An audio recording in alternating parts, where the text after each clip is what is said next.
Matagal nang nakaprograma ang resulta ng 2025 midterm election ayon sa isang kilalang anti-electoral fraud advocate.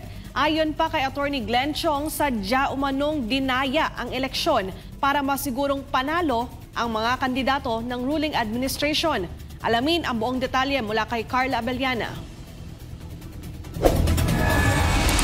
Hindi talaga mapagkakatiwalaan ang resulta ng 2025 midterm election ayon kay Attorney Glenn Chong, isang kilalang anti-electoral fraud advocate. Anya, naniniwala siya na matagal nang nakaplano at naitakda ang mga panalo bago pa man magsimula ang botohan nitong Mayo 12. Sinabi ko na meron na silang set result. May resulta na sila bago pa nagsimula ang botohan. Ang sabi ko, 8 ang mananalo na kalyado ni Marcos, 3 kay President Duterte at 1 si Amy Marcos. At yan ang lumabas ngayon. So I'm satisfied because nagkatotoo yung hula ko. Not because manghula ako dahil alam kong dadayain ni George Garcia at ni Lisa Marcos ang eleksyon na to. Maraming botante ang naglabas ng kanilang pagkadismaya dahil sa hindi pagkakatugma ng resulta sa inaasahan nila. Paliwanag ni Attorney Glenn, kahit magkatugma ang balota at resibo ng botante, posibleng naipasok ang pandaraya sa back-end ng automated election system, isang proseso na mahirap makita ng publiko, poll watchers o iba pang ahensya maliban sa COMELEC. So, dito makikita natin na pwede ang balota at ang resibo ay magtugma. Pero pagdating sa generation ng election return, pagpindot ng count the votes, generate EML results file, nandoon papasok ang daya. So that's how as far as we can pinpoint kung saan ang daya posibleng nangyari. Hindi rin ikinagulat ni Attorney Glenn Chong ang uniform na ranking ni Pastor Apollo C. Quiboloy sa partial local results na anyay kahawig ng kontrobersyang naganap noong 2013 elections. Matatandaan na si dating Tarlac Governor Margarita Cuangco ay nairank na ika-28 sa lahat ng bayan sa Region 8 at ika-7 naman sa ibang rehiyon. Kaya't ayon sa kanya, ang pattern at statistics na inilalabas ng COMELEC ay palatandaan ng posibleng pandaraya tulad ng nangyari sa kaso ni Pastor Apollo C. Quiboloy. The best way that we can determine kung may daya is sa numbers, sa statistics. Tulad nitong ginawa ninyo ngayon. Pinakita ninyo, uniform si Pastor Quiboloy 42 across a large number of places. That is statistical improbability. Hindi gawa ng tao yan. So dyan nakikita ninyo ang badges of fraud. Dyan nakikita ninyo ang smears, ang smudges ng pandaraya. Ito, hindi ito gawa ng botante. Hindi na ito gawa ng botante, gawa na yan ng algorithm ng cheating mechanism ng makina. Ang dayang otomatiko, ang dayang nandoon sa loob ng makina ay hindi nakikita ng ating mga mata. Kahit idilat pa natin ang lahat ng mata natin dyan, wala tayong mahuhuli dahil ang daya ay nandoon sa loob ng makina. Dagdag pa ni Attorney Glenn, patuloy ang kontrobersya sa bawat halalan lalo na't bilyon-bilyong piso ang ginagastos ng gobyerno para dito. Saan ka? And we're spending billions of pesos. Ito ngayon, this is the most expensive election. We spent close to 40 billion or a little more than 40 billion pesos siguro. All in all, 18.2 billion rental lang ng makina. And this is what we got. Minagic ang resulta. Ilan lamang ito sa mga komento ng mga overseas Filipino workers matapos ang 2025 midterm elections. Anila, paano nga ba naungusa ng ilang kandidato ang PDP laban Duterte senatorial slate kung block voting naman ang ginawa nila? Si Prince Tripoli magbabalita. Hindi matanggap ng maraming overseas Filipino workers ang resulta ng 2025 midterm elections. Diretso ang kanilang reklamo. May daya daw ang halalan at minagic ang boto nila. Kaya hindi pumasok ang karamihan sa PDP laban Duterte senatorial slate na kanilang tinangkilik at initiman sa balota. Marami ang nagsasabing mali ang nangyari. Dahil kung block voting ang ginawa nila, bakit marami sa kanilang mga ibinoto ang hindi nakapasok? Sa London, naglabasan ang sama ng loob at pagdududa ng mga OFW na gustong ilabas ang kanilang hinaing. Ilan sa kanila ay tumaas ang kilay sa manoy hindi makatarungang mga gawain na sinasabing sumisira sa tunay na demokrasya ng bansa. Hindi ako kumbinsido. So, I'm really very disappointed sa resulta ng election. So, sana umaasa pa rin ako na sa mga susunod na election ay maipakita natin or bumoto tayo ng tama at hindi tayo madadaya. So, sa ngayon, naniniwala na ako talaga sa magic. It's real magic. So, parang hindi ko alam kung saan sila kumuha ng boto na ganong kalaki. Masasabi ko na hindi ako kontento sa resulta ng eleksyon. Dahil ini-expect ko po, inaasahan ko na papasok po ang Duterte. So lahat po ng Duterte candidates, inaasahan ko po na makapasok. Lalo na po dahil number 1 si Senator Bongo. Kung tayo po ay bumoto kay Senator Bongo, ang ibig sabihin po niyan, tayo po ay supporter ng mga Duterte. At ang kinampanya po natin sa Duterte supporters is Duterte. Black voting po tayo sa Duterte. Imposible rin para kay Dr. Mayeth Montana ang naging resulta dahil todo suporta umano ang lahat ng OFW sa kanila doon. Not really. Medyo kasi ina-expect natin na lahat ng Duterte ay makakapasok. I don't think so kasi dito sa UK ay number 1 ay si Bongo, number 2 ay si Bato, number 3 is Marcoleta. So it is really impossible na tatlo yun lang yung makakapasok sa Duterte.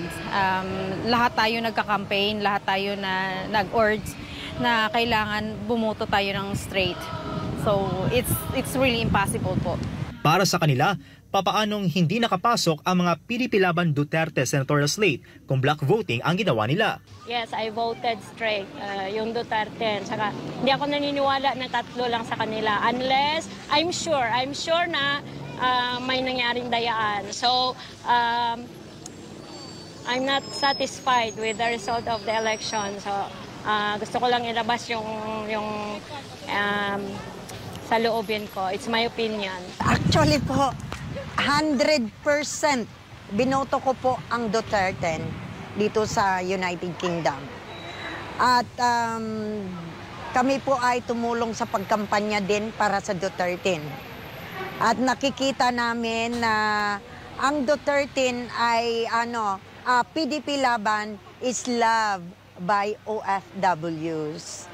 So, hindi po ako naniniwala na tatlo lang ang nakapasok sa Duterte. Kasi nakikita natin sa OFWs pa lang, landslide na ang PDP Laban. So, that's really impossible. Binoto ko po ang Duterte at hindi po ako makapaniwala na hindi po nakapasok ang lahat ng 10 candidates ng senators for PDP Laban. So, kailangan po nating tingnan kung ano po ang nangyari at buksan natin ang investigasyon. Bakit po hindi nasali sa top 12 ang ibang kandidato ng Duterte? Hindi po. Hindi po ako kumbinsido. Dahil napakahirap paniwalaan na tatlo lang ang nakakapasok sa Duterte. Lately po, napakaraming supporters ang PDP. Lalo na dito sa Europe, lalo na sa mga OFW. Halos lahat yata, let's say 90% or 95% na PDP sa Duterte na kailangang butuhan natin straight. Me personally, myself, and I heard from somebody as well, na inaasahan nila na kahit 6 man lang daw ang nakapasok sa Duterte. So, hindi po kapanipaniwala na tatlo lang ang nakapasok. Hindi rin nila mawari na bakit nakapasok ang ilang senador na hindi naman nila narinig o sumikat ang pangalan bilang kandidato. Oh yes, I was surprised na nakapasok si Aquino at saka si Pangilinan. It is really impossible. Maliban lang siguro kung baka may cheat or merong lagay doon. But I wasn't really convinced na makakapasok yung dalawa. Ang alam ko po, ang karamihan sa bumoto sa Duterte ay hindi rin po binoto si Bam Aquino at si Kiko Pangilinan. Para sa kanila, kung walang nagawa ang mga dating nakaupo sa pwesto noon, papaano na lang kung babalik pa ito ngayon. Kung wala silang nagawa noon, I'm sure sa kasalukuyan wala pa rin silang magagawa. So, isa lang ibig sabihin niya, walang bagong Pilipinas. Sana nga, kasi matagal na sila sa pwesto at meron silang mga plataforma na iwan ko lang kung yes, nakapas sila ng, ng laws. But I hope na meron silang nagawa sa pinapasan nilang bylaws. At sana nga naman na itong bagong mga senators na elected ay magkakaroon na ng panibagong batas sa atin na talagang gumagana po. Wala silang ibang pinagkakatiwalaang may magagawa sa bansa, kundi ang mga Duterte senatorial candidates lamang. Ang mga lumang mga senador ay mayroon na po silang panahon. Nagkaroon na po sila ng time sa kanilang posisyon ng ilang taon. Kailangan na po natin ng pagbabago. We need fresh ideas. We need new people in our government. True leaders na mag-implement po ng hindi lamang gumagawa ng batas, kundi mga programa na mararamdaman po natin, mararamdaman ng masa ang kanilang mga batas. So kailangan po natin yung mga leaders na talagang kasama natin, katulad ng mga kandidato ng Duterte. Kaya panawagan nila sa COMELEC, magkaroon ng manual voting para sa tunay na transparency ng boto ng mga Pilipino. Dapat talaga may ganun para makita. Kasi I'm not satisfied kasi hindi namin nakita talaga kung i-verify mo yung bawat boto ng mga tao, hindi lumalabas yung hindi tugma yung mga lumalabas sa mga binoto namin. So, payag po ako na magkaroon ng manual counting ng votes. So, sana mangyari po yon para mapatunayan talaga kung sino talaga yung mga nanalo. Hindi po ako kumpensido na halos mga alyansa na kandidato ang nakapasok sa top 12. Kasi kung titingnan nyo lang po dyan sa mga kampanya, maski walang ayuda ay punong-puno po ang mga supporters ng Duterte. Kaya po, parang nakaka-shock. Nakaka-shock tayo ngayon sa resulta. Parang hindi unbelievable siya. So, if we don't believe that, then we have to open investigation for that.